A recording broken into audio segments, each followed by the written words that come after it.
Entonces, les damos la bienvenida a nuestro webinar del día de hoy de la International Coaching Community. Estaremos hablando sobre emociones, que se han aliado para tantas cosas en nuestra vida. Antes de dar inicio y de presentar a nuestro speaker del día de hoy, quiero, primero que nada, darles la bienvenida. Segundo, recordarles que cualquier comentario o duda que puedan tener durante el evento, por favor, váyanlo anotando inmediatamente en el chat o en la parte de preguntas para que, llegado el momento, podamos mirar sus comentarios o sus dudas. Les pedimos también que mantengan, por favor, sus micrófonos y sus cámaras apagadas durante el evento hasta que llegue el momento que, pues, ya sea para la participación o las preguntas. El día de hoy quiero hablarles un poquito antes de iniciar sobre qué es la International Coaching Community. La International Coaching Community es una de las grandes entidades que certifican en coaching a nivel mundial. A nivel mundial, usualmente a nivel local en los distintos países, suelen existir asociaciones de coaching locales, pero muy pocas son internacionales, como por ejemplo, la ICF o la ICC en este caso, que somos la International Coaching Community. Tenemos presencia en todo el mundo. Contamos en este momento con más de 16,000 coaches certificados. Tenemos 24 años en el mercado haciendo esto con mucho éxito y somos una entidad que nos aseguramos de proveer las herramientas y todo lo que necesita una persona para poder convertirse en un coach exitoso y ayudar a muchas personas. El día de hoy nos acompaña uno de esos coaches de la XCE, está Cristian Galvis, que hoy nos va a estar hablando desde su experiencia en talento humano, desde su experiencia en el aprendizaje experiencial y también apoyando la formación de nuevos coaches en todo el territorio colombiano, por ejemplo, con la empresa Rema Consultores. Desde toda esa experiencia, hoy nos va a hablar de este tema tan importante que es el de las emociones. Entonces, Cristian, sin más, quiero dejar el piso contigo. ¿Cómo estás?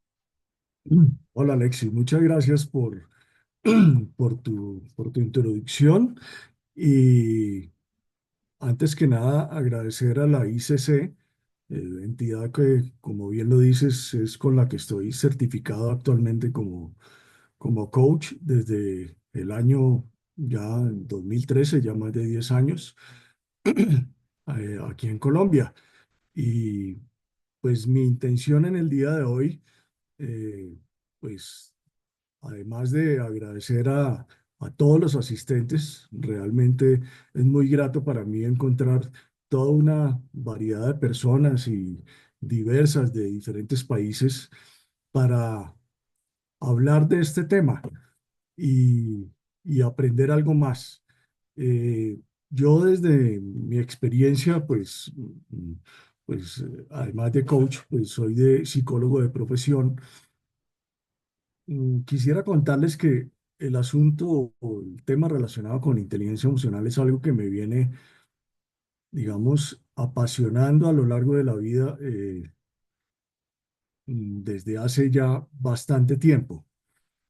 Eh, Puedo decir que mi primer contacto con la inteligencia emocional tuvo que ver por allá en el año 1995, cuando recién salió la publicación de Inteligencia Emocional, ese famoso libro azul de Daniel Goleman, y de pronto lo vi en muchas partes, en muchas librerías y todo, y me llamó mucho la atención el nombre como tal, como hoy en día nos llama mucho la atención todavía. Sigue siendo un tema de total vigencia a lo largo de toda la historia de la humanidad. Y encontrar el término de inteligencia emocional, pues fue impactante para mí en ese momento, además de que coincidió con un momento de mi vida en que estaba empezando a formar familia, es decir, hace ya 30 años ya estaba casado y tenía mi hija mayor y entonces pues toda esa situación relacionada con la educación, con el hecho de formar hogar, familia y trabajar en el área de recursos humanos y talento humano hoy en día, como es más conocido, pues me invitó a conocer mucho de este tema. Y es así como lo he venido trabajando y estudiando, sobre todo desde entonces. Y todavía no paro porque eso sigue saliendo mucha información material y material y material. Y paralelo a eso, también eh, sucede otra cosa, y es que a la vez que he venido aprendiendo de inteligencia emocional y de alguna manera aplicándolo en la profesión que he ejercido como psicólogo y como coach, en la vida personal también para mí ha significado un impacto muy importante. Yo siento que desde que tuve el primer acercamiento con la inteligencia emocional, eh, pues me di a la tarea de también crecer en ese sentido. Y es hoy en día como veo que es tan importante, pues trato cada día de mejorar en ese sentido. Y yo vengo a hablarles de inteligencia emocional, sí, pero también quiero decirles que mm, posiblemente he sido uno de los que más me he equivocado en la vida personal. He cometido errores, he cometido fallas, no he sido inteligente en ciertas situaciones. Eh, A la par, también he visto cómo aprender sobre inteligencia emocional me ha permitido crecer en otros campos, en otras áreas. Y pues lo que quiero decir con eso finalmente es que es un aprendizaje continuo. Es un aprendizaje continuo. Entonces la invitación para todos ustedes como asistentes, sean coaches o no sean coaches, ante todo es como personas acoger la inteligencia emocional como una opción de vida. Voy a empezar a compartir una breve presentación que tengo, que realmente la presentación es con el fin de ayudarme para ir hablando sobre el tema en particular. Como ustedes ven, lo he denominado como emociones aliadas imprescindibles del coaching. Eh, mm, Podría cambiar el título y poder decir aliadas imprescindibles de la vida, aliadas imprescindibles, bueno, en todo realmente, porque es algo de lo que hablamos permanentemente. Sobre las emociones, a veces he pensado que nos pasa como con la arquitectura, sin demeritar la arquitectura, ni tampoco el estudio de las emociones. Lo que quiero decir es que de alguna manera todos hemos construido o queremos construir la casa de nuestros sueños. Entonces, cuando nos preguntan cómo queremos que sea nuestra casa de los sueños, todos, estoy seguro, vamos a poder definir cómo queremos nuestra casa. La quiero con una área social grande, la quiero de tantos cuartos, tantos baños, en el campo, en la ciudad, un apartamento. Y todos, a la larga, somos como arquitectos. Con las emociones también nos pasa lo mismo. Y permanentemente estamos viendo cómo el mundo en general habla de las emociones y la inteligencia emocional. Y aún así encontramos muchas contradicciones entre el saber y el hacer de las personas.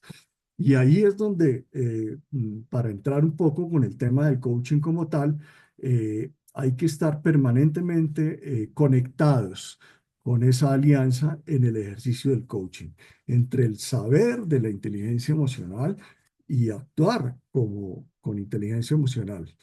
He querido dividir esta presentación en tres momentos, principalmente. Una agenda es hacer pues lo primero que me parece importante es hacer una aproximación histórica hacia el conocimiento de las emociones. Al conocimiento de las emociones, una aproximación histórica. No pretendo hacer con esto una clase de historia, ni más faltaba, pero sí quiero mencionar desde cómo desde la antigüedad se viene hablando de este tema y que todavía sigue con plena vigencia. Un segundo momento, quiero comentar algunas orientaciones novedosas en materia de emociones y por último, hablar sobre, bueno, y esto para el coaching, ¿en qué nos puede ayudar? Que es eh, pues fundamental. Muy bien, entonces empecemos con la aproximación histórica de las emociones. Yo tengo que decir que la inteligencia emocional como tal y la palabra emociones en realidad es la emoción como tal es de una aparición relativamente reciente. ¿sí? Porque desde la antigüedad se hablaba predominantemente de, es decir, como de afectos, como de pasiones, sentimientos y ese tipo de cosas, pero la palabra emoción como tal realmente es de una aparición relativamente reciente. Entonces, yo sí quiero mencionar, sobre todo en el mundo antiguo, los famosos tres personajes, por lo menos de la filosofía occidental, que son Sócrates, Platón y Aristóteles. Básicamente mencionándoles que Sócrates como tal, pues es el que nos aporta para hoy en día todo lo que tiene que ver con el autoconocimiento, ¿sí? Recordemos que nosotros como coaches, para quienes nos hemos certificado y conocemos del tema, entendemos que la pregunta es el eje fundamental del coaching. Sócrates, pues, fue el maestro de la pregunta. Entonces, fue el maestro de la indagación y que hoy en día tiene plena vigencia. Platón, por su parte, empieza a hablar también de, voy a utilizar la palabra emociones, aunque, como ya les digo, en la antigüedad no se utilizaba la palabra como tal emociones, pero la voy a utilizar siempre para mantener la unidad temática. Platón, por su parte, hablaba, ya empezó la pugna entre el sentir y la razón, y aquella famosa, o digamos, lo que decía Platón básicamente era que las emociones eran como una serie de caballos y el auriga era el conductor de esa carroza y tenía que controlar los caballos que eran las emociones. Entonces empieza desde esa época antigua toda esa pugna entre la razón y la emoción. Fíjense que todo eso que viene desde atrás, mm, todavía sigue vigente, todavía nos seguimos planteando si debe ser la emoción o la razón, porque podemos decir que hay tres grandes tendencias. Una tendencia que le da total validez a las emociones, otra que no tanto, digamos, o otra que definitivamente le da todo el peso y a la misma razón como tal, y una escuela de naturaleza intermedia que tiene en cuenta tanto la razón como la emoción.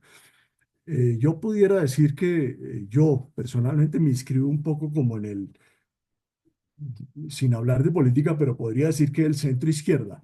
O sea, yo considero que se deben tener en cuenta las tres, tanto la razón como la emoción. Sin embargo, hoy en día yo creo que la emoción sigue siendo absolutamente primordial y es el fondo a la larga de todo lo que pasa. Aristóteles, por su parte, pues también es una persona que ya después como filósofo empieza a avanzar un poco más y empieza a definir que pues, las emociones y el manejo de las emociones pues deben ser de naturaleza positiva y no tanto y cultivarlas sobre todo para llegar a la búsqueda de la belleza, de la verdad y de la justicia.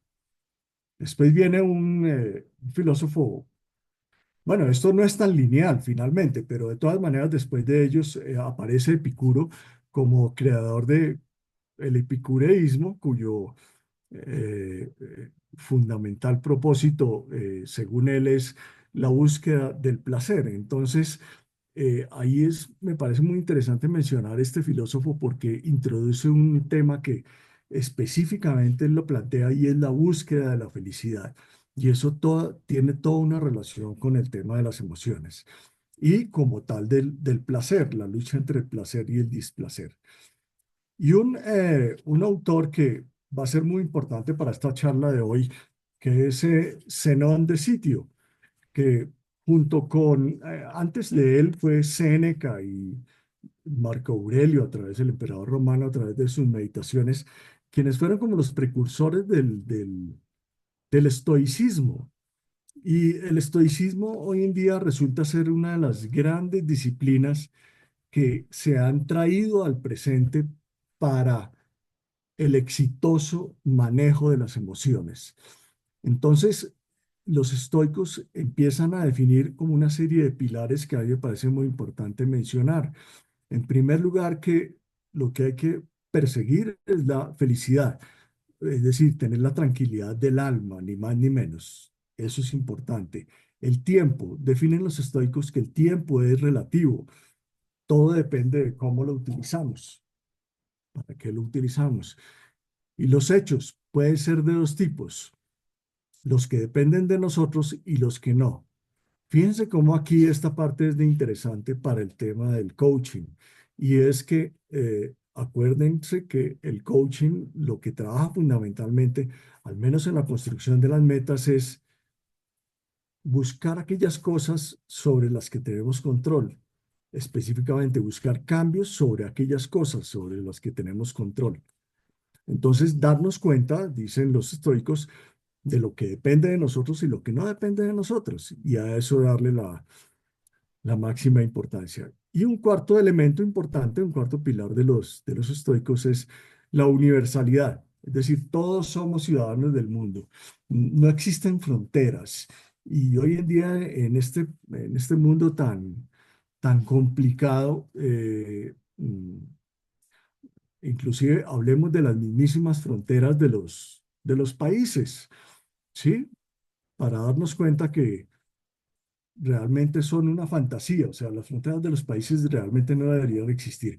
Miremos nomás este webinar, hay gente de diversos países, las fronteras simplemente no existen. Eso es una fantasía que hemos creado a lo largo de la historia.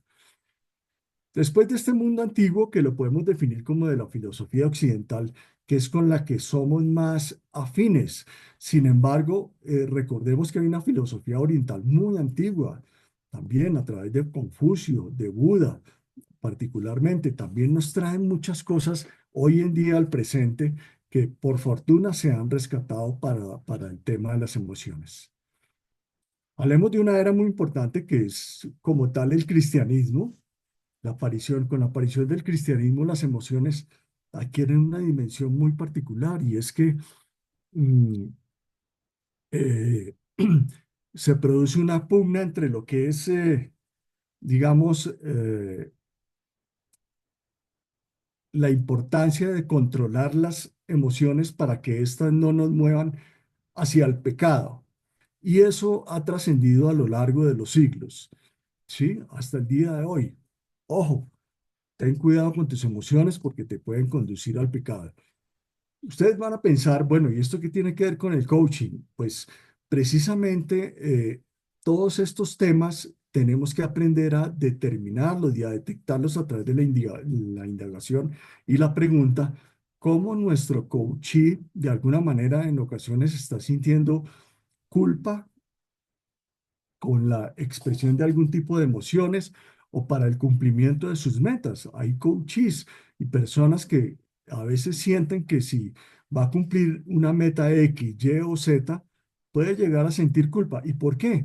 Porque está imbuido por esa filosofía cristiana, si lo es, ¿sí? O de alguna manera espiritualmente está movido por eso. Entonces eso también es importante que lo tengamos en cuenta.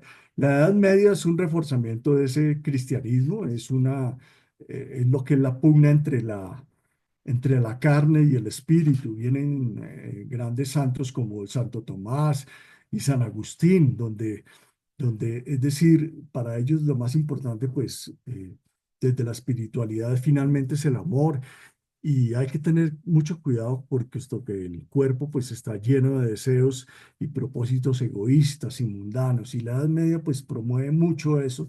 Y pues fue una Edad Media, un periodo que duró varios siglos. Entonces eso todavía de alguna manera se viene arrastrando hasta el día de hoy.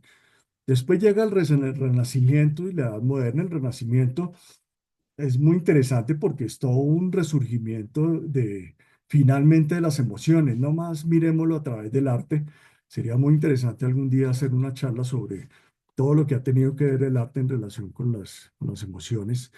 Y aparece también con mucha fuerza todo lo racional y el tema físico, con filósofos como Descartes, Spinoza, donde le dan mucha fuerza también al tema de la razón. Y la edad moderna, ya después, posterior al Renacimiento, pues ya es cuando empieza toda la modernización y todo el tema relacionado con la, con la era industrial. Eh, en la era industrial es muy importante, hay dos autores, además de todo el fenómeno que se vive en del siglo XIX, aquí hay un hito muy importante y es que fíjense que hasta el siglo XIX Darwin es la persona que introduce como tal el término emociones, con el título de su libro que dice La expresión de las emociones en los animales y en el hombre.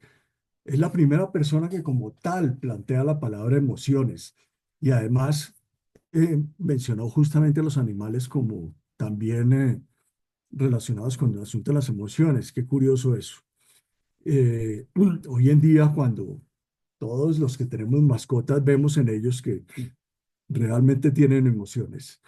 Eh, Después viene ya los siglos XIX, XX y XIX, perdón, siglos XX y XXI, donde empiezan a aparecer unos autores que es Paul Ekman, que es muy famoso porque es quien define como las expresiones básicas de las emociones y define universalmente 6 tipos de emociones, que son la alegría, la tristeza, la sorpresa, la ira, el miedo y el asco. Él tuvo la oportunidad de hacer una investigación en diferentes ámbitos para diferentes culturas y determinó que este tipo de emociones eran como universales, decía Paul Ekman. Y eso vino haciendo mucho carrera. Más adelante vamos a verlo porque con las tendencias nuevas del estudio de las emociones, eh, hay algunos autores que plantean que posiblemente estas emociones básicas muchas veces lo que son estereotipos. Después de Palenman tenemos por ejemplo, a Ledoux, que ya empieza a introducir el tema de la neurociencia y darle una perspectiva neurocientífica a las emociones.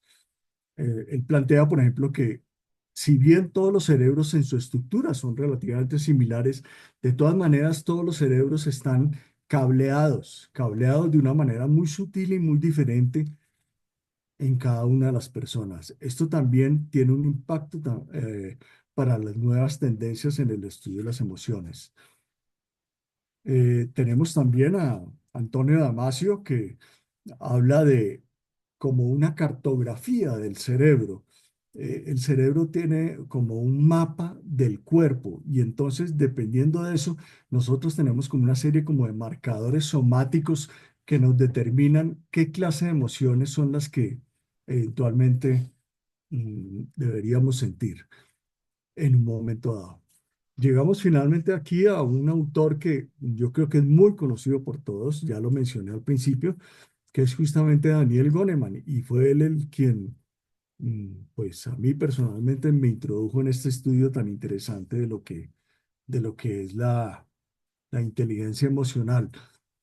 Eh, yo quisiera aquí plantear de Daniel Goleman justamente un resumen muy somero de lo que es Daniel Goleman, porque para él existen 5 pilares importantes en el tema de la inteligencia emocional y él define como comportamientos que son importantes para fortalecerla bajo 5 pilares básicos, que yo estoy seguro todos ustedes lo conocen.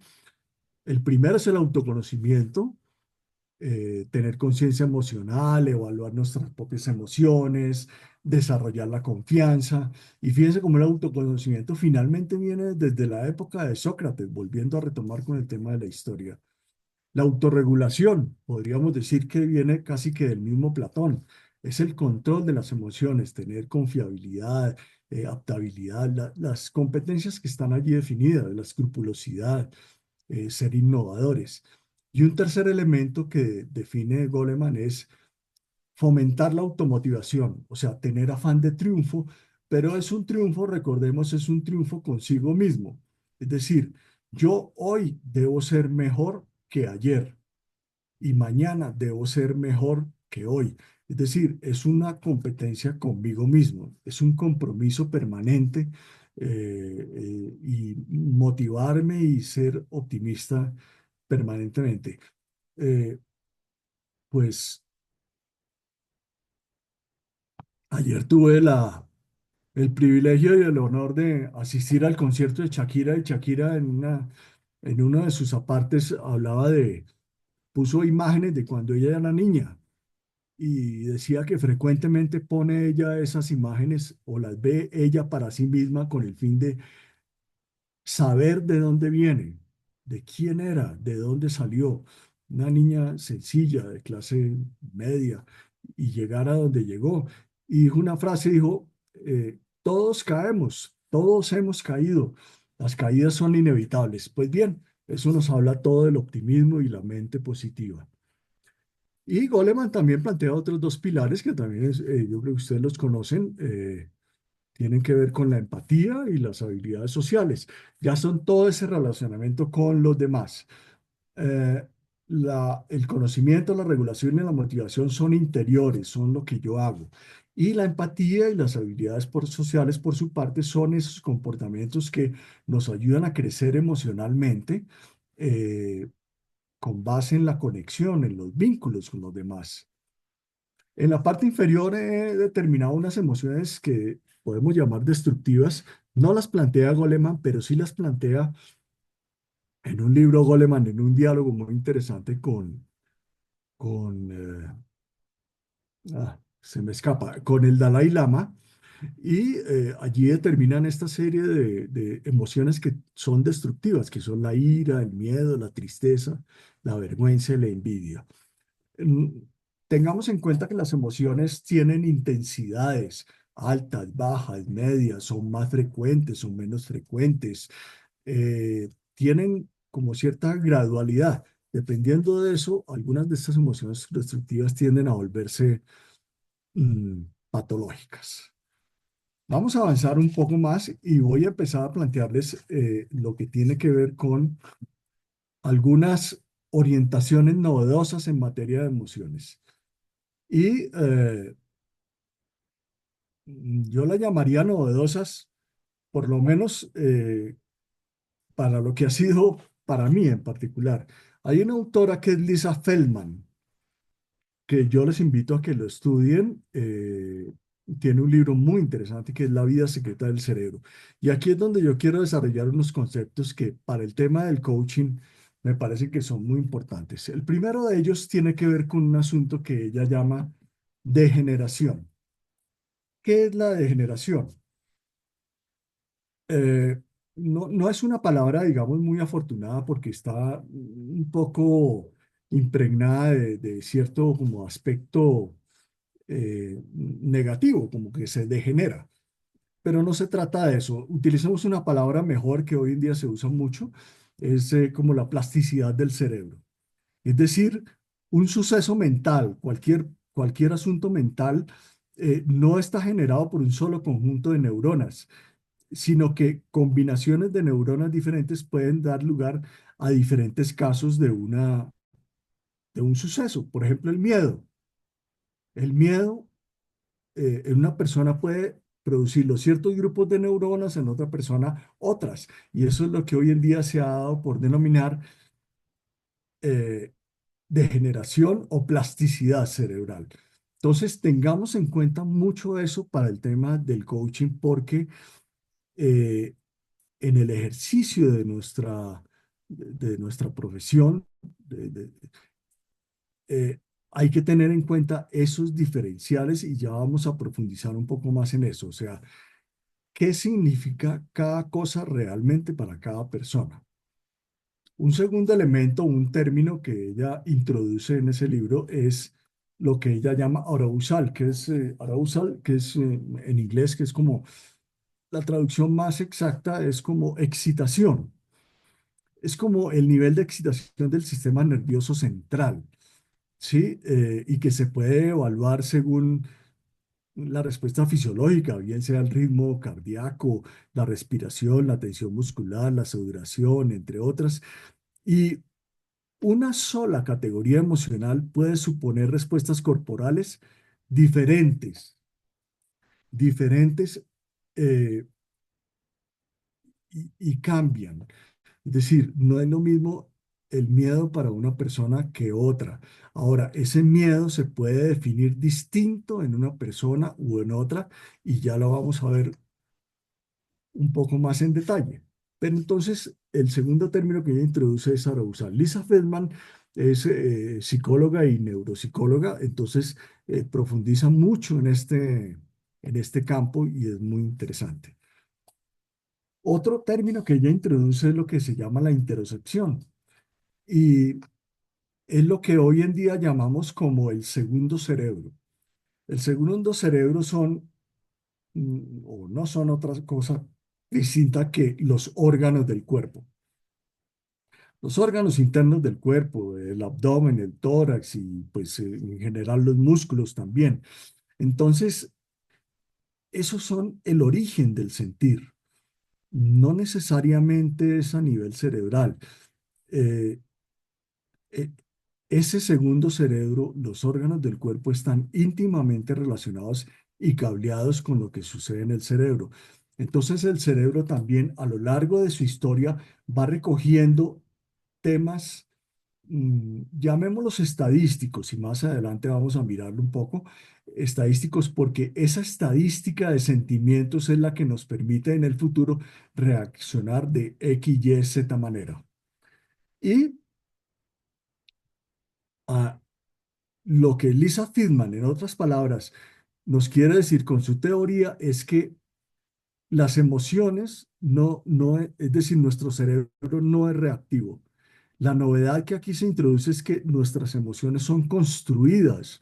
Nosotros construimos las emociones y las emociones se empiezan a construir desde muy temprana edad, desde cuando estamos sintiendo hambre, desde cuando estamos sintiéndonos acogidos por nuestra madre, desde cuando estamos sintiéndonos de pronto abandonados, desde cuando nos estamos sintiendo felices.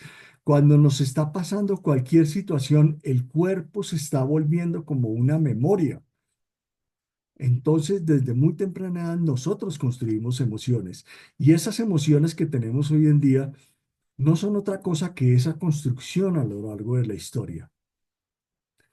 El cuarto elemento que ella pone aquí es en su libro y es la granularidad emocional. Granularidad nos evoca la palabra, pues, como granos, granos de arena, ¿sí? Entonces nos da la sensación de que es mucho, mucho. Entonces, básicamente, la inteligencia emocional se caracteriza mejor en función de conceptos. Por ejemplo, si una persona dice solamente tiene su mundo definido como de dos maneras, o estoy fantásticamente bien o estoy horriblemente mal, todo lo que le pase lo va a meter dentro de esa categoría. Sentirse fantásticamente bien o sentirse horriblemente mal. ¿A qué vamos acá? Y es la habilidad que debemos desarrollar en materia del lenguaje para aprender a describir todas y cada una de las sensaciones. Porque si esta persona empieza a trabajar un poco más los temas del lenguaje, las sutilezas de las diferencias, puede llegar a pensar que sentirse fantásticamente bien puede significar que sea esté feliz, alegre, encantado, relajado, esperanzado, inspirado, dichoso, orgulloso. Todo eso puede estar dentro del campo de la felicidad, agradecido, ¿sí? O si en vez de sentirse horriblemente mal, puede decir realmente lo que se siente es enfadado, exasperado, alarmado, rencoroso, malhumorado, arrepentido, pesimista, avergonzado, aterrado, intranquilo, resentido, asustado. Ustedes dirán, ¿a qué viene pues toda esta colección de palabras? ¿Qué significado tiene para nosotros? Pues es un punto muy importante para el tema del coaching. Y aquí quiero citarles un par de autores, por ejemplo, que han trabajado mucho esto y o que han tenido en cuenta este tema. Por ejemplo, La rueda de las emociones de Plutchik.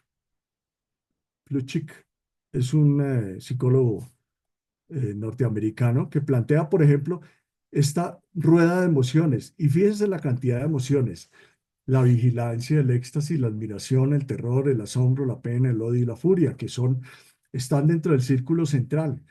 pero puede haber un círculo externo asociados a las otras.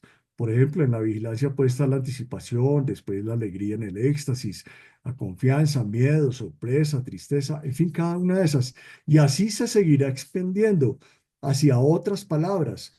O sea, ¿cómo puedo yo definir en un proceso con una persona si lo que está sintiendo es terror o por el contrario está sintiendo miedo o apenas está sintiendo temor? ¿Sí? O si es una combinación entre terror y asombro, que puede ser susto. Entonces, fíjense que las palabras nos dicen con exactitud muchas veces, o casi siempre, qué es lo que puede estar pasando. Y me encontré con algo más interesante. En una página de psicología, tomada de un instituto de psicoterapias avanzadas en Madrid, fíjense esta rueda tan interesante de emociones. Eh, por ejemplo, centrémonos en alguna de estas. Por ejemplo, la tristeza. Mm, Por ejemplo, en un proceso de coaching, recuerden que una de las preguntas muy interesantes es, eh, ¿cómo te estás sintiendo? No, me siento triste. Ojo, hay que seguir indagando.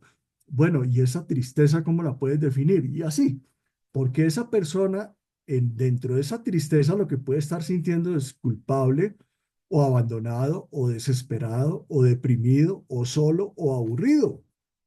Todos esos son matices de tristeza, ¿sí? Y dentro de esa posibilidad, y no solo eso, resulta que sí, se siente culpable, pero ¿culpable cómo? ¿Arrepentido o avergonzado? Y fíjense que son dos palabras que caben dentro de la tristeza y dentro de la palabra culpabilidad, pero tiene un matiz muy distinto y muy particular de si se siente arrepentido a si se siente avergonzado. Ese avergonzado posiblemente tiene que ver con un asunto de revelar un secreto, o arrepentido puede tener que ver con que hizo algo que no debía hacer. En fin, son diferencias muy sutiles que en un momento dado pueden significar para nosotros en un proceso de coaching toda una diferencia. Entonces, explorar las emociones a profundidad con la riqueza de las palabras resulta que es muy importante. Por ejemplo, eh, el miedo es un fenómeno muy especial dentro de los procesos de coaching. Las personas tienen miedo a cumplir, a empezar a desarrollar algún tipo a trabajar en algún tipo de, de meta o propósito. Y resulta que puede ser que se siente inseguro, o se siente ansioso, o se siente asustado, o se siente humillado, en fin. Y dependiendo de eso, puede significar el tipo de tarea que le pongamos a la persona para superar esa emoción y avanzar hacia el cumplimiento de la meta. Entonces, esta rueda, digamos, puede resultar una herramienta interesante para el manejo de las emociones al interior de un proceso de coaching. Eh, por ejemplo, y lo mismo, la riqueza del lenguaje. Aquí en Colombia hay un columnista muy interesante que se llama Daniel Samper Pisano, y hace unos años sacó una columna muy interesante que se llama Cambien el verbo. Y en este momento les voy a poner una tarea al grupo para que la hagan de aquí en adelante y empiecen a escuchar los noticieros, las entrevistas o la gente cuando habla, cuántas veces se está utilizando y en qué ocasiones el verbo generar. Ahora todo se volvió, dice Samper Pisano, generar. No, vamos a generar una nueva posibilidad de transporte para las personas. Vamos a generar una nueva política de vivienda para el país. Vamos a generar. Y Daniel Samper nos invita a cambiar el verbo generar y plantea, aquí hay como unos 40 sinónimos. Por ejemplo, abrir espacios, auspiciar debates, avivar interés, disparar ideas, impulsar crecimiento, inspirar reflexiones, promover desigualdad, ofrecer esperanzas. Si ustedes cogen cada una de esas, cámbienla por el verbo generar, generar, que es lo que todo el mundo está usando la mayoría del tiempo muchas veces, y eso lo pueden oír mucho en la televisión, en los noticieros, cuando la gente a veces es entrevistada, lo están utilizando mucho. Los políticos los están utilizando a diario. Entonces, esto también viene de la mano con el asunto de la granularidad eh, emocional. Entonces, la invitación que hace Lisa Feldman es a aumentar la riqueza del lenguaje. Aumentemos la riqueza del lenguaje porque eso nos va a permitir mejorar nuestra relación con las personas y a trabajar en este tema de la granularidad. Este es, digamos, como el nuevo gurú relacionado con la inteligencia emocional y particularmente en lo que tiene que ver con el estoicismo. Massimo Pigliucci, un italiano eh, que trajo a nuestros días la disciplina de la filosofía del estoicismo. Y él habla de tener hoy en día tres disciplinas a la luz del estoicismo. La disciplina del deseo, es decir, fortalecer el valor y la templanza, o sea, para buscar lo que se quiere y lo que digamos, lo que es y lo que no es correcto, lo que no es adecuado. ¿Sí? Y la templanza es, por ejemplo, mm, para eventualmente refrenar nuestros deseos y también para, digamos, limitarnos frente a aquello que no se puede alcanzar. ¿Sí?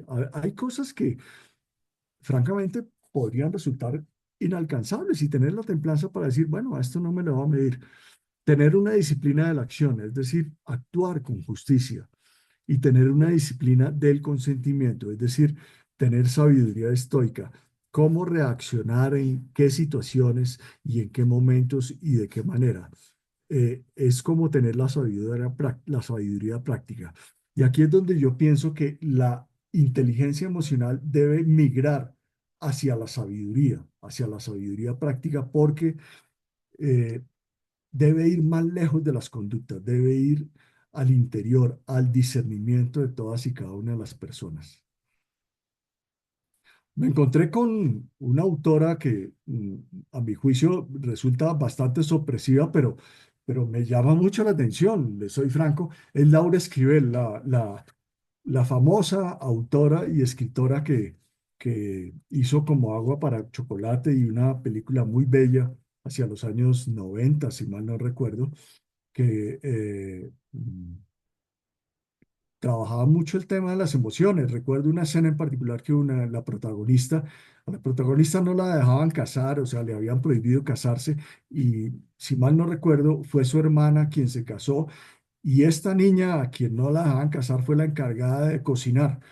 Cocinó con tanta tristeza que en el momento del banquete del matrimonio, cuando todos comieron, después se pusieron a llorar. Es decir, fue tal la tristeza de la cocinera que transmitió y contagió a los demás su propia emoción. Entonces, Laura Esquivel como escritora habla de tres capas de las emociones. Es decir, nosotros tenemos una primera capa que es la esperanza. Es decir, nosotros buscamos el bienestar, o sea, esperamos algo. Una segunda capa en las emociones es como los deseos y las necesidades. Yo tengo la esperanza, pero yo deseo y quiero obtener esto o aquello. ¿Sí? Fíjense que la esperanza todavía es como, yo aspiro a que tal algo suceda. Los deseos y las necesidades ya son más concretas y están asociadas directamente a esa esperanza y ya se vuelven un poco más metas como tal. Y el tercero, en la capa de las emociones, son las capacidades y habilidades para lograr y hacer realidad esas esperanzas y esos deseos. Entonces me pareció muy interesante traer a colación a Laura Esquivel porque en el coaching, ¿qué es lo que hacemos nosotros? Descubrir las esperanzas, los sueños, descubrir los quieros, o sea, los deseos, las necesidades, las metas, y descubrir los puedos, las capacidades y las habilidades. Y cuando digo descubrir, no es yo como coach, es que mi coachee los descubra.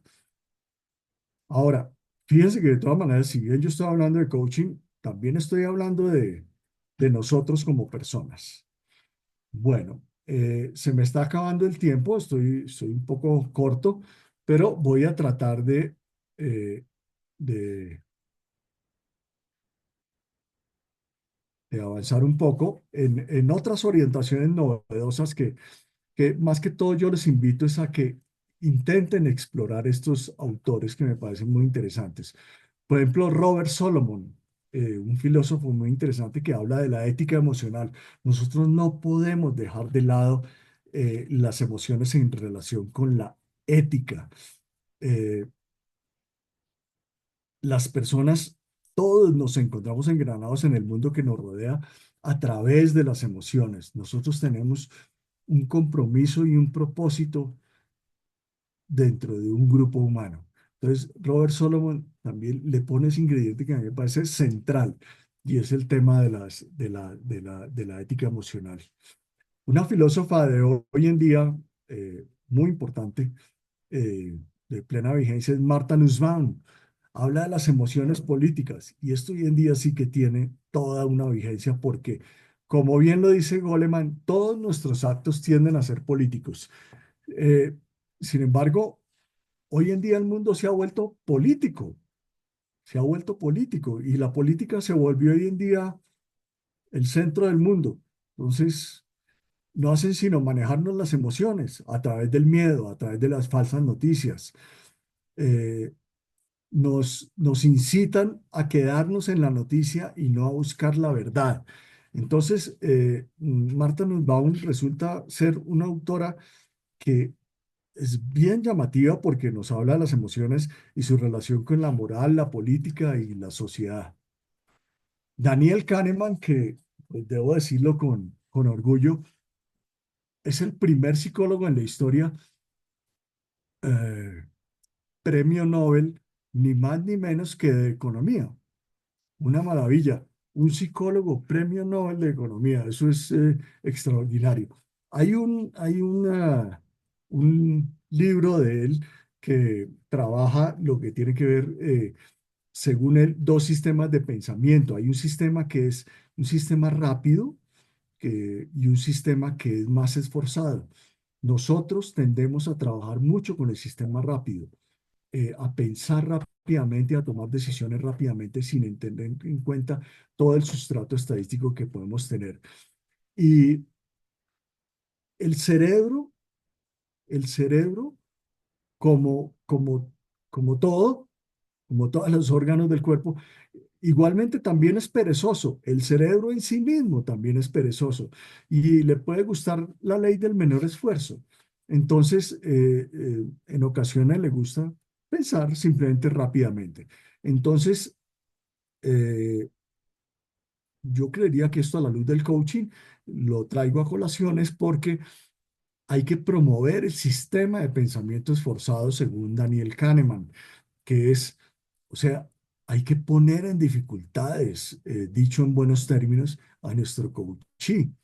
Hay que, hay que ponerlo a pensar, hay que ponerlo a que profundice, hay que ponerlo a que se esfuerce en buscar el mayor éxito, ¿sí? Y no la ley del menor esfuerzo. De la mano de Daniel Kahneman está un autor que es Herbert Simon, que habla que la intuición es reconocimiento. Y aquí lo traigo parece interesante porque en el coaching hablamos mucho de la intuición, pero tanto Daniel Kahneman como Herbert Simon mencionan que la intuición no es otra cosa que eh, recoger la información, es reconocimiento, es traer al presente todo ese cúmulo de experiencia y know-how que nos permite actuar de una manera o de otra, o de intuir o pensar una de otra. Eh, Ahí vale decir, y pues desde una perspectiva de género, eh, muchas veces decimos que las mujeres tienen una mayor intuición. Posiblemente lo que sucede es que las mujeres tienen una mayor memoria para reconocer toda esa historia emocional que llevan tras de sí. Y es que hay un fenómeno, hay una situación que hace completamente diferentes a las mujeres de los hombres desde la perspectiva de género. Y es que la mujer tiene la particularidad de ser madre, ¿sí? Es, eso hace toda la diferencia. Eh, Volviendo a Shakira, ayer, por ejemplo, mencionaba que decía una frase muy interesante y es que eh, decía, la mujer nació de la costilla de un hombre, pero el hombre nació de la cadera de una mujer. Ustedes imaginan un evangelio según San Shakira, o sea, el mundo sería completamente diferente.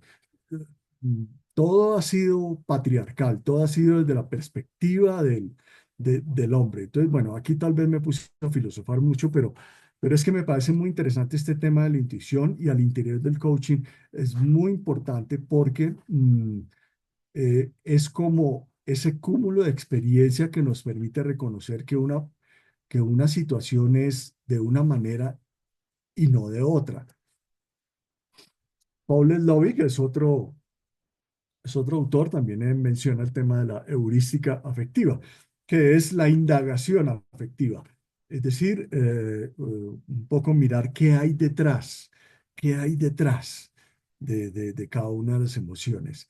Y para enlazarlo con el tema del coaching, ojo con esto, el tema de las intenciones. Las intenciones son definitivas en todas y cada una de las cosas que hacemos.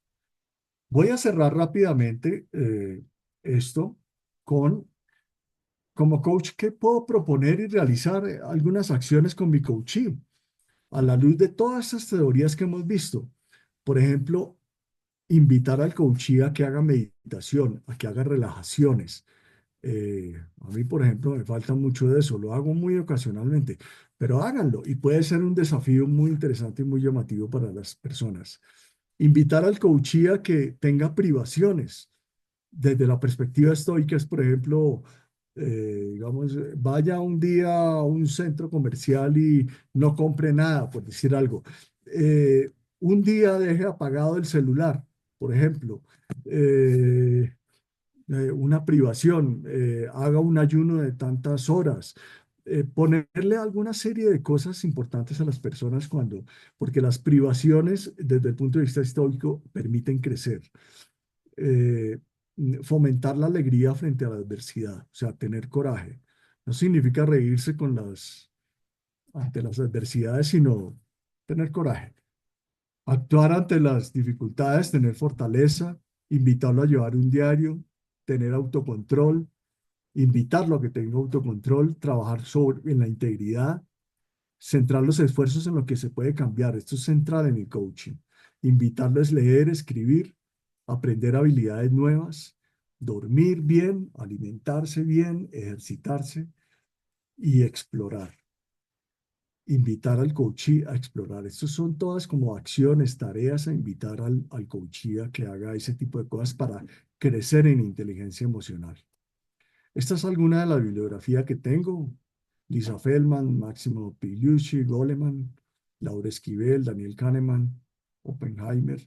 Bueno, en fin, varios de esos. Yo, pues, no quiero extenderme más. Creo que se me fue mucho el tiempo, pero eh, lo que quiero es que, a ver, ahorita no puedo dejar de compartir ya. Listo. Bueno, aquí estoy.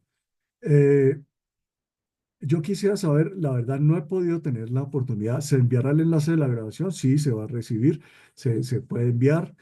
Creo que falta reciente Susan David con el consejo de agilidad emocional. Muy interesante ese, no lo había escuchado.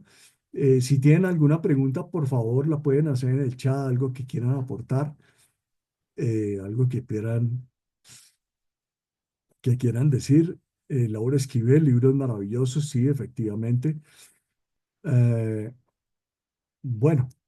Realmente en un tiempo de webinar resulta muy difícil tratar de abarcar tantos temas porque es gigantesco el universo de la inteligencia emocional. Eh, Quisiera saber si hay algún comentario adicional, algo que quisieran añadir. Eh,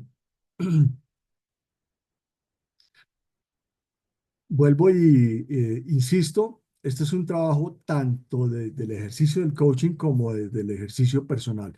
En la medida en que nosotros trabajemos nuestra propia integridad, mucho más íntegros vamos a ser al interior de nuestros procesos con los coaches. Y ojo, nos hablan que las emociones no son buenas ni malas, pero nos presentan emociones destructivas. ¿Cómo es esto? Qué buena pregunta, porque las emociones destructivas eh, son aquellas cuya intensidad eh, es de tal manera que ya empiezan a perturbar la psiquis de la persona, entonces ya se pueden volver patológicas. Entonces ahí es donde existe la famosa diferencia entre lo que es coaching y terapia, ¿sí? Entonces, por ejemplo, si nosotros estamos trabajando con alguien que realmente tiene un nivel de, no de tristeza, sino de depresión profunda, pues de alguna manera ya está afectando su psique. Eso no obsta para que, aun cuando una persona tenga un trabajo de terapia para resolver algunos problemas de naturaleza psíquica o mental, a la par pueda desarrollar un proceso de coaching. A eso me refiero con las emociones destructivas, muy interesante. Me gustaría si das cursos más amplios a las emociones, me encantaría y seguramente quisiera tener esa oportunidad de poder seguir trabajando eso. Energético, el trabajo del doctor Bradley Nelson sobre la liberación de emociones atrapadas. Sinceramente no lo conozco, Susana, pero voy a tomar nota del doctor Bradley Nelson, liberación de emociones atrapadas. Ojo, en estos días, sin haber leído a Bradley, leí algo muy interesante, que es que la creatividad y la libertad no es o sea, tiene que ver es con la liberación de la mente, no del control de la mente. Eh, Así que, pues yo creo que es eso, liberar las emociones. Estamos en un mundo en que liberar las emociones se ha vuelto como vergonzoso. Y, y hay personas, por ejemplo, pongamos el ejemplo de Trump. A Trump no lo vemos reír nunca, no, él solo se muestra y los grandes líderes de hoy se ven así, adustos, serios, circunspectos. Sí, Putin, Netanyahu, todos, Petro, aquí el argentino, Milei, bueno, todos ahora son serios, serios, serios, serios. Y entonces no liberan las emociones, ¿no? Y de alguna manera están enviando ese mensaje. El código de la emoción, muy bien, vamos a leerlo. Muchas gracias. Gracias, me dio una motivación muy interesante, cómo podemos manejar las emociones en una discusión con alguien querido, o es mejor la discusión. Pues Sócrates decía que había que aprender a elegir las cosas que eh, demandaban, que no valía la pena, a las cuales demandarle mucha energía. Entonces, en una discusión con alguien, pues lo que pasa es que se exacerban las emociones y ahí es donde se causa el gancho de la discusión. Entonces, lo mejor es parar un momento realmente y explorar las emociones que se están viviendo al interior del conflicto como primera medida.